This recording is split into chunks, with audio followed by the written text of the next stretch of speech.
Bismillahirrahmanirrahim. Assalamu alaikum. My name is Fiz Ahmed. Today, my topic is the arteries and veins of the posterior triangle. In my previous video, I have explained about the nerves and the muscle and boundaries of the posterior triangle. So, there are four arteries present within the triangle. The first one is the third part of the subclavian artery, then the suprascapular artery and the transverse cervical artery.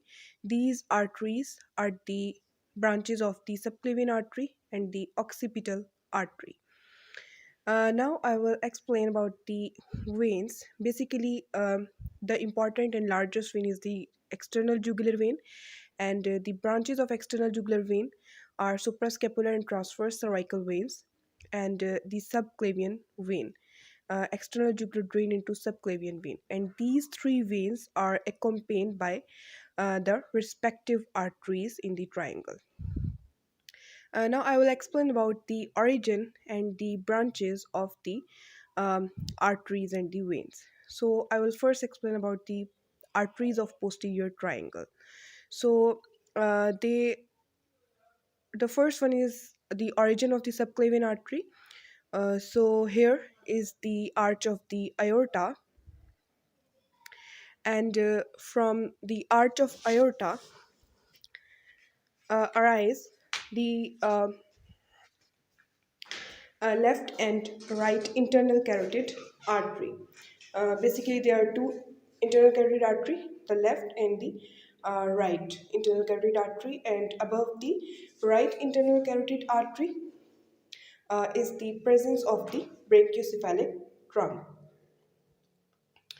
and the left subclavian artery arise directly from the aorta, and there are further four branches of the left subclavian artery. So the first branch is the internal thoracic artery.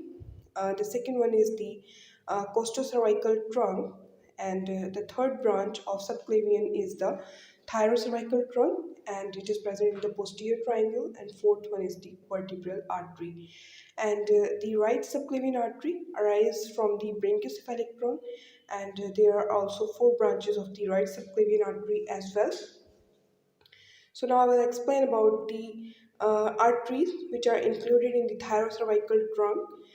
The first one is the inferior thyroid artery, then the transverse cervical artery, and the third one is the suprascapular artery.